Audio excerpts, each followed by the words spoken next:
Greetings friends, and welcome to another Mythology 101, where I give you the tools you need to be your own mythologist. Today we're going to take our first step into the minds of just a few mythologists in order to help us get a better understanding of the vast tapestry that is myth studies. In an earlier video I mentioned one of the mythologists I studied had spent time collecting definitions over the course of their venture into myth studies. Folklorist William Doty collected a myriad of definitions that he used to craft his own understanding of mythology that informed his book Mythography, a text that I recommend every serious interpretive mythologist studies to get a better idea of the landscape of modern mythology. It was while reading this that I thought examining different definitions would be a great idea to help us craft our own definition of mythology. So today, we're going to take a very brief survey of definitions I've collected in my time studying different mythologists. But without further ado, let's dig in. One thing I've impressed upon people, not only in previous videos on this channel, but as a continual talking point whenever I discuss mythology, is that the definition of myth, and therefore what a mythologist studies, is dependent on any given person's background.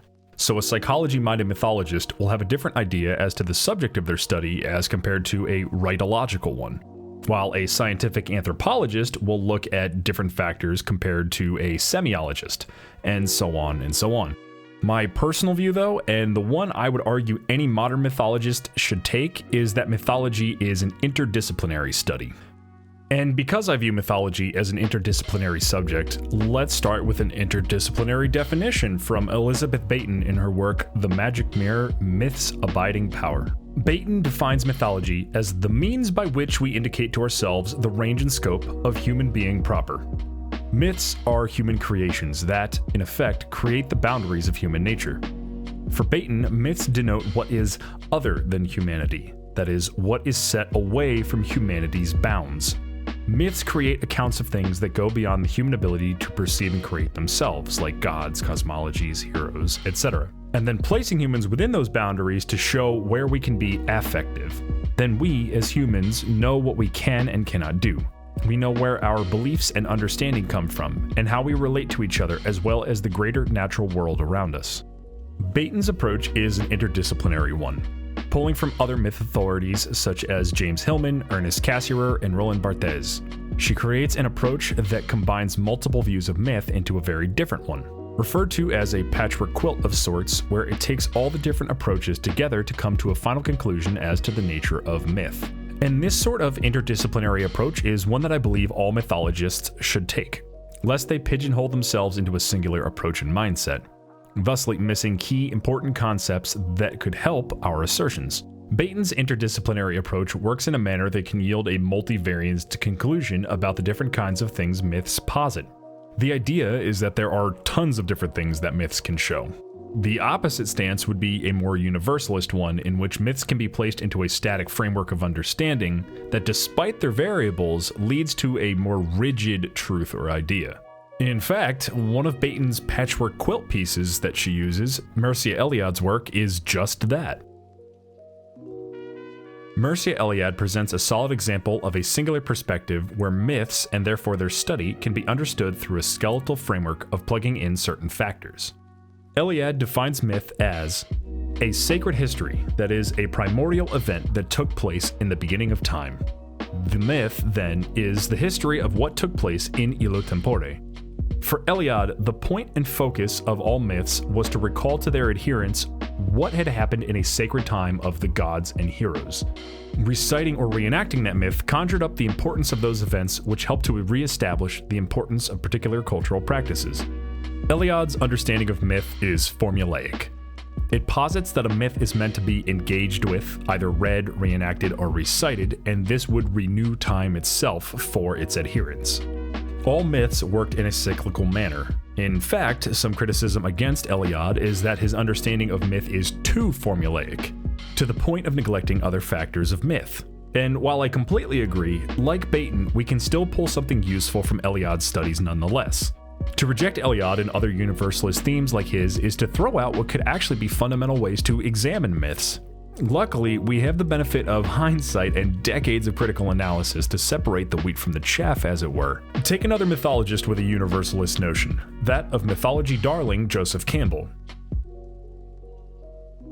Campbell is perhaps the most ubiquitous name in modern myth studies. His 1988 TV special with Bill Moyers, The Power of Myth, has been a gateway into the realm of mythical thinking for countless people since then, because of his ability to make any and all religious and cultural materials palatable to the everyday person. In fact, I owe my love of mythology to getting attached to Campbell's work. Just one issue though. After pouring through every piece of Campbell's work and related texts I have, I can't find anything close to a solidified definition of what exactly he defines mythology as. And sadly, this lack of a definition is not exclusive to him, but we'll talk about that some other time. Going through The Power of Myth, he offhand mentions that myth is the song of imagination, or a manifestation in symbolic images, in metaphorical images, of the energies of the organs of the body in conflict with each other. Which is more poetry than workable definition, and indicative of how Campbell never gives a straight definition in most of his works. And this is often how Campbell chooses to tackle the subject of a definition of myth. He does, however, provide what he believes to be the primary functions of mythology, which are mythical, metaphysical functions, cosmological functions, the sociological or communal functions, and spiritual or psychological functions. So while not an exact definition of myth, these functions address many of the factors of Campbell's approach that can be summed up as myths helping the individual conduct oneself while easing psychological burdens, describing the state of the greater universe, and relating one's individual person to their cultural group and also the greater world. So while Campbell might not have a solid definition, we can still grapple with his work to gain a better understanding of myth. Here's the thing about criticizing Campbell's lack of a static definition. The way in which Campbell engages with myth, that is, myth as experiential, is indispensable. Campbell's seemingly airy, head-in-the-clouds way of talking about myth might lack concreteness at times, but to reduce myth to something coldly intellectual and devoid of its emotional qualities is to miss one of mythology's biggest factors: feeling. Perhaps another look at this sort of poetic, fluid take on defining myth might help. For example, the introduction to Varieties of Mythic Experience gives a definition to mythology that I actually love, because it manages to point out the greater implications of myth studies while retaining Campbell's love for the emotional, psychological aspect. Written by Glenn Slater and Dennis Slatterly, they define that the ultimate aim of mythological studies is not to simply recite traditional narratives, which is where most people's myth studies start and stop. Rather, it's to perceive with a capricious mythic eye in order to engage the phenomenal world with a mythological sensibility. Because myth's purpose doesn't stop merely at the storytelling aspect of it, for myth is a cultural constant, a means to align oneself with the cosmos, woven into the ways we approach reality and the acts of imagining that forge theoretical ideas and artistic visions. Myth is not just the story itself. It's what the story tells you about yourself, society, the world, the universe, and how they are all interrelated. The story becomes the vehicle for cultural forces it was meant to represent, while at the same time, the cultural forces are what drives a myth maker to make a myth that people believe in. Robert Seagal manages to put this simply by stating myth is a story, kind of like our original definition from a few videos ago. But he nuances this by suggesting that these stories are indicative of a wider conviction or credo, which accomplishes something significant for its adherents, while having a powerful hold on them. Initially, this may seem like Seagal is talking about specifically religious materials, however, his larger work shows just how wide-reaching mythological content can be. Because there can be mythological materials that have nothing to do with religion that people still believe in. Let's take a modern myth, for example. Something that features powerful demi-humans, brushes with death, trials of the self, good and evil struggles, and the relation between self and society. I'm thinking My Hero Academia. Bet you weren't expecting that one. You might be asking how this is a myth with no exact thing to believe in. My Hero Academia has no gods to worship, neither proposes nor directly lists tenets or methods of societal conduct. And certainly, outside of the fantasy of some children, we all know the quirk users of My Hero don't exist. However, My Hero Academia is a story with a powerful message about what it means to be heroic. It has deep underpinnings of one's personal development, juxtaposed to a society in turmoil and in need of someone fulfilling the role of a savior. One that proposes active justice in light of villainous intent, which is something that we can all believe in.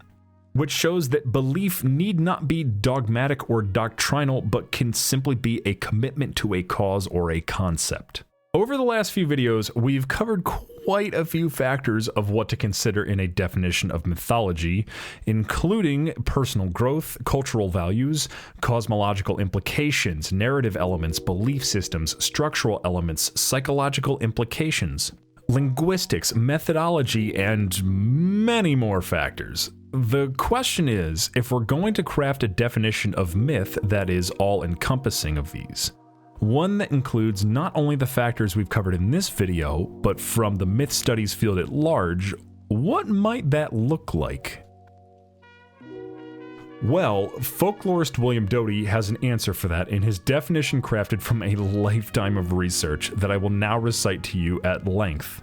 A mythological corpus consists of a usually complex network of myths that are culturally important, imaginal stories, conveying by means of metaphoric and symbolic diction, graphic imagery, and emotional conviction and participation, the primal foundational accounts of aspects of the real, experienced world and humankind's roles and relative statuses within it. Mythologies may convey the political and moral values of a culture and provide systems of interpreting individual experience within a universal perspective, which may include the intervention of superhuman entities as well as aspects of the natural and cultural orders. Myths may be enacted or reflected in rituals, ceremonies, and dramas, and they may provide materials for secondary elaboration. The constituent myth themes having been merely images or reference points for a subsequent story, such as a folktale, historical legend, novella, or prophecy. Notice how Doty covers all of the factors we've discussed in this and other videos.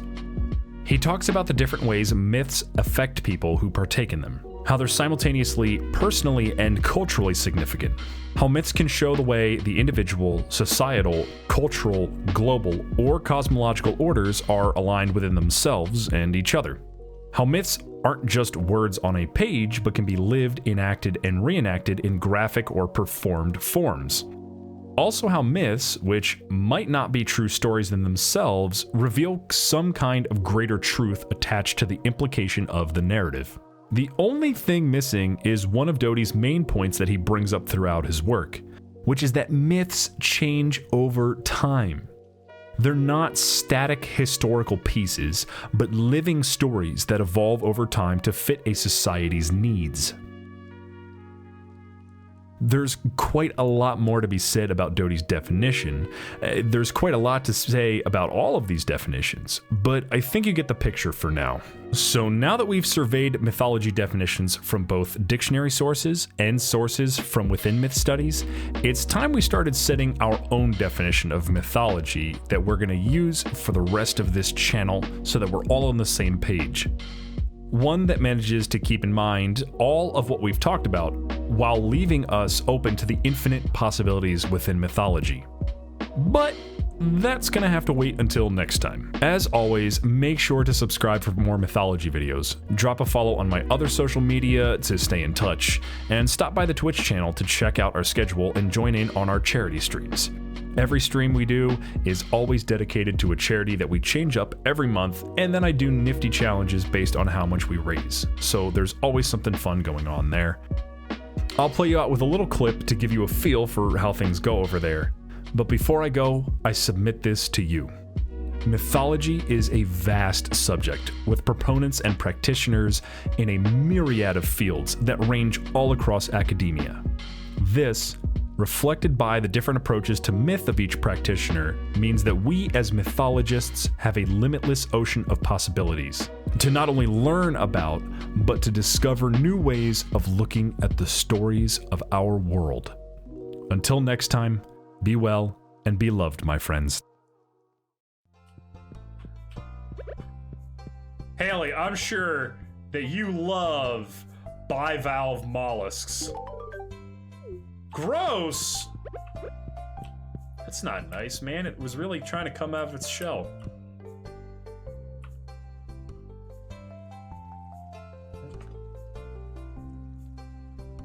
Come out of its shell? Come on.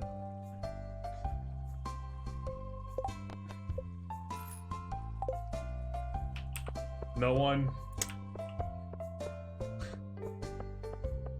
It's okay. You can unfollow. I understand.